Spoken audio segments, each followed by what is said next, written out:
And we are back on the Rodriguez Show, and we have our final guest for this episode. You saw her at Fresh Vibe performing with Rocky Angelini. Krista Marina, how's it going? I'm good. How are you? Good. Follow her on Instagram. I'll plug her Instagram right away at Krista Marina. It's KristaMarina_.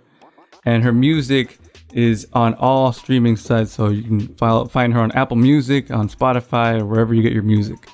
Thank you for being here. Thanks for having me. Thanks for driving out. So tell us a story from the beginning. How did you start making music? From the beginning, well, I grew up in an Armenian household listening to Armenian and Middle Eastern music. Mm-hmm. And that's what kind of brought me into this whole world. And as I got older, I realized it was something that I not only loved and wanted, but something that I needed to listen to and eventually to make. And that brought me here. That's the very short version. Yeah. But yeah, that's where it started. And then in high school, I joined this. Have you seen School of Rock?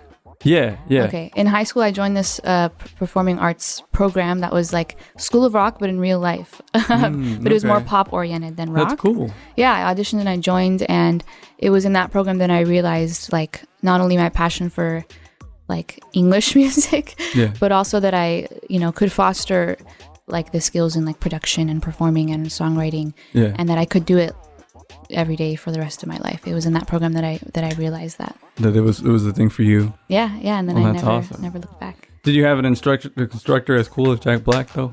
Yes. That's a cool. few, yeah. Yeah, it's good because I was just joking about the Jack Black thing, but it's good to find people that support you, like teachers like that, because they really make a difference in like a young person's mind, Huge. Yeah, they help you dream. Yeah. So who were some of the people that inspired you to make pop music? In terms of artists. Yeah. Honestly, I listen to everything. But I mean, it's a long list, to be honest with you. I used to listen to a lot of Christina Aguilera. Okay. A lot of also non-pop, a lot of System of a Down. Oh, okay. To be honest with you, I would absorb everything. It started with listening to whatever my brother was listening to. Yeah. Which is a lot of 90s stuff. All genres throughout the 90s. Oh, okay. And then found my own way through it. Yeah. That's cool. So, yeah. It's good to have like a wide, variety of music taste, because then it influences your style in so many different ways, right? 100%. So you mentioned that you come from an Armenian family, right? How were they in terms of when they found out that you were going to start making music? Were they supportive? I think they were shocked at first. Yeah. But yeah, no, definitely supportive. I think also when they realized how big a part of me it is, and it will always be, then I think that changed the outlook on it for sure. Yeah. That it wasn't like a hobby, it wasn't like a side thing, it wasn't like a phase, Yeah, it was like your calling. Yeah. Well, that's great. So you worked with some people that we know, like I mentioned, Rocky Angelini. How did that connection happen? My friend Kira actually brought me to Coolab one day, pre-COVID, of course, pre-quarantine and all that jazz. And I loved it. It was amazing. And then I performed a couple times at the Coolab, and then Rocky and I were talking about collaborating on a song, and that's how I already had the idea for Bottled Up, like the chorus and the chords. Yeah. And I reached out to Rocky and I was like, I feel like you could really help me bring this song to life. Yeah. And he loved what I had so far, and he helped me sort of see it to fruition. Well, it's a beautiful track. Great song. Yeah, that one's really good. Thanks. So what do you think of this music scene out here in Orange County? I think it's awesome. Yeah. I also think because it's smaller than, let's say, like the LA music scene, it has a different charm. It has a different I don't know. I think because it's a smaller scene, we all value it more. Yeah. And I feel like everyone who comes out to these shows and just the scene in OC, it's a different energy. It's like, I don't know, family. I don't know if like family is the right word, but it just feels tighter. Yeah. It feels like everybody's like supportive of each other, and like, it feels more real. It feels less like performative too. Like we're just all here because we love this stuff, Yeah. I mean, yeah, that's why we've been doing this show for so long. We just love supporting the scene and just doing our own content, you know, making our own art along the way with you guys' help, you know. Yeah. So when you envision your dream scenario in the future, right? When you're making music, what is that for you? Like, what do you want to do? Do you want to tour all over the world all the time, or what's that goal for you? I do love playing live, and it took me a long time to overcome like the shyness and anxiety that I had initially with all this stuff. But ideal scenario would be being my own artist, but also writing for other artists and being able to do that full time. Because I grew up listening to so many different genres. I love writing so many different genres, and I could never just pick one thing, you know. And so that would be the ideal situation. Is there anybody right now, like dream scenario, that you would want to write for? I do have a folder of songs that really make sense for Dua Lipa.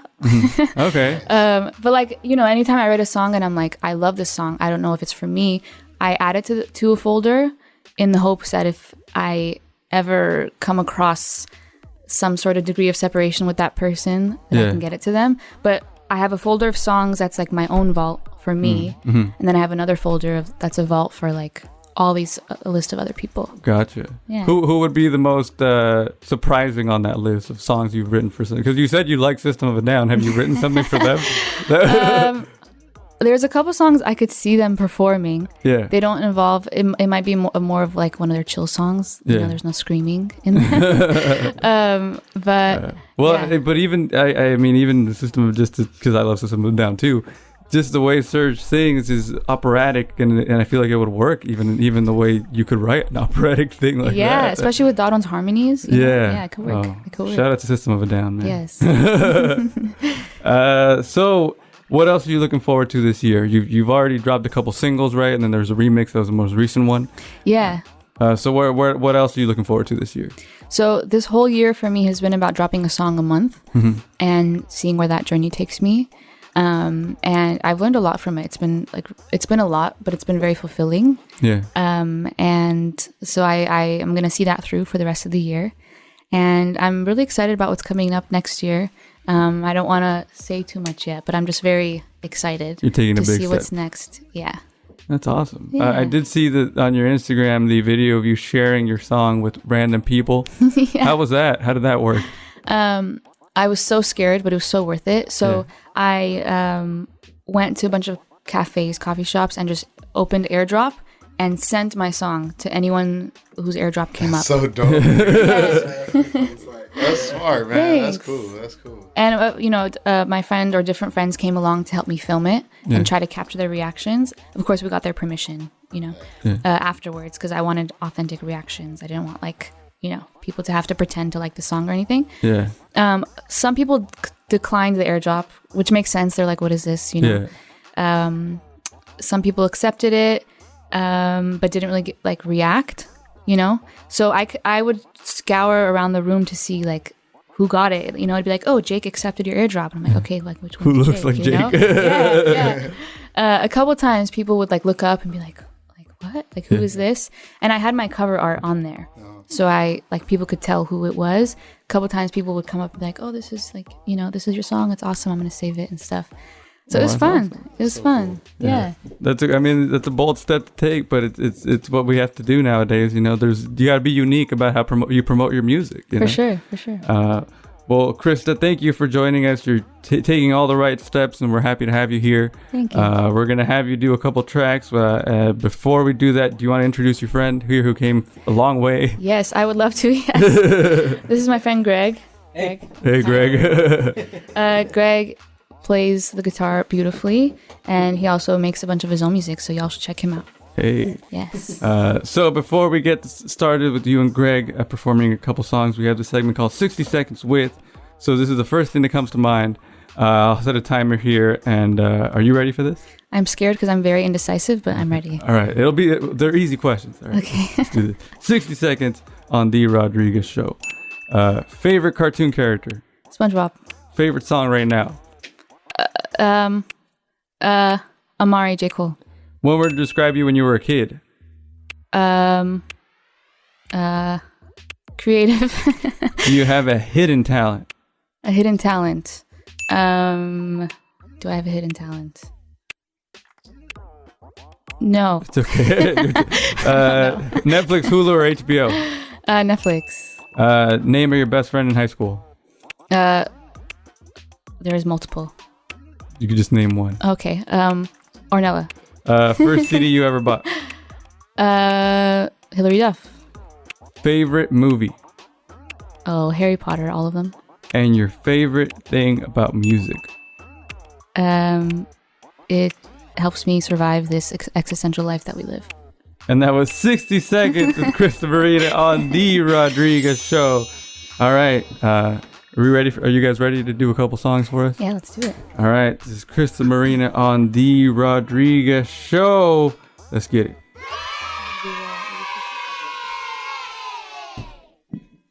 This is a song called 83. It's the first love song I ever wrote. And I hope you like it.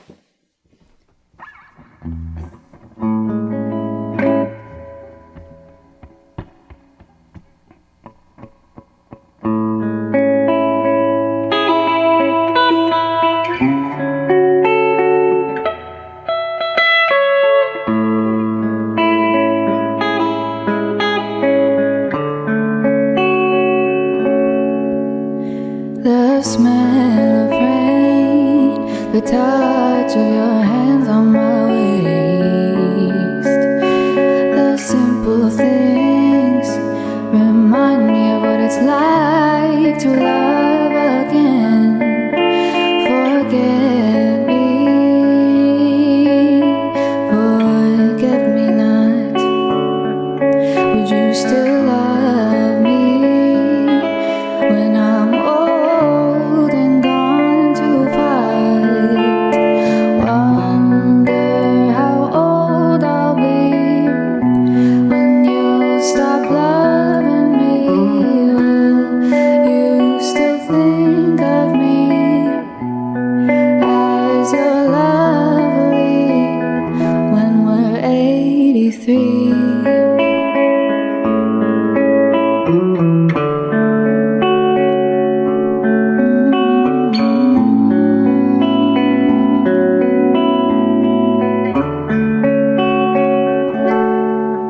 You're so sweet to me.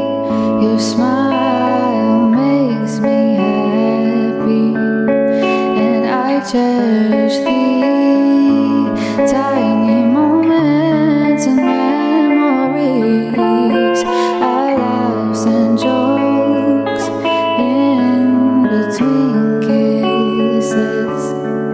Would you still love me if I lose all my riches? Wonder what we'll do when we're old and blue and the memories ain't so new.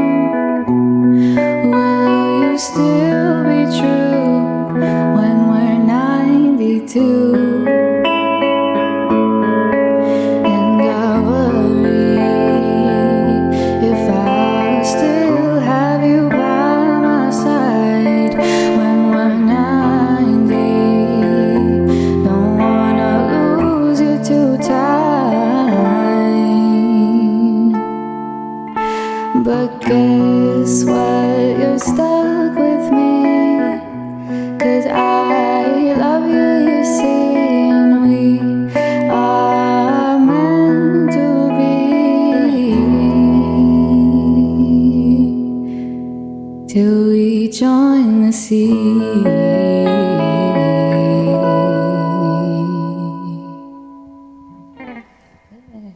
That was great. Thanks, y'all. Hey. This next one is called Here to Stay, and it's just about the fear that someone won't.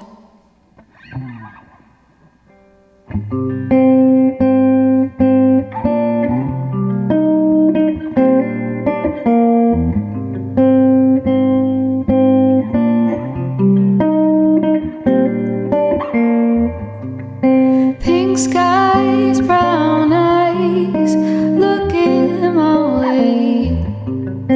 Nighttime, feel alive, and we start to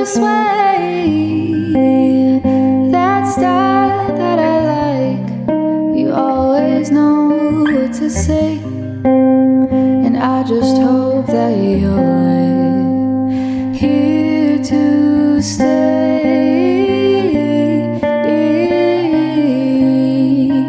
That you're here to stay.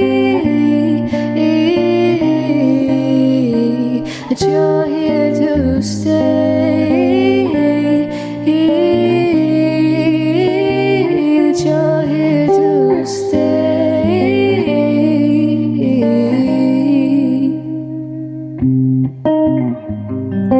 No clue how you clear all the gray. Out of the blue shines your ray. So few I let through. Now don't you stray. And I just hope that you're here to stay.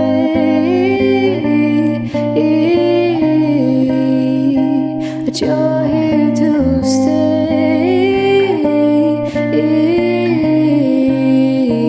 That you're here to stay.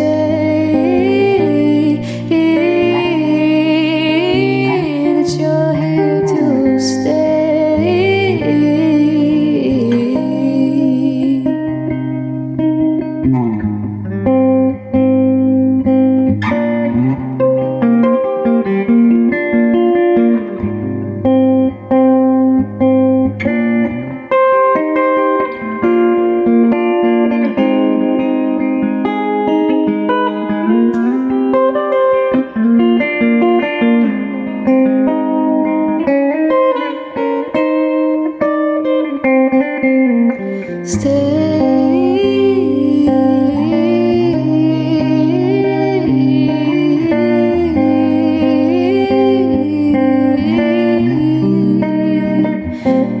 Here to stay.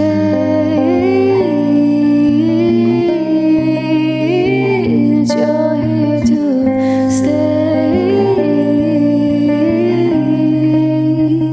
That you're here to stay.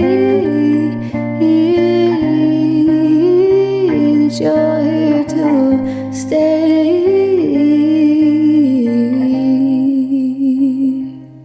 Here to stay.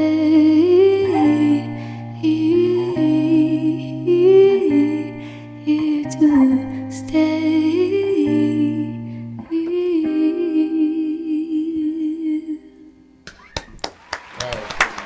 Krista Marina on The Rodriguez Show. That was amazing. Thank you so much for doing Thanks for that. having us. Yeah, follow her on Instagram at Krista Marina at KRISTAMARINA_. And we'll post links to that in the description. If you're watching the video, it's on the screen already. Thank you so much once again. Thanks for having me. Shout out. All right, guys, that's it for this week. Thank you for listening. Keep it funky, keep it fresh, keep it sexy, and we out.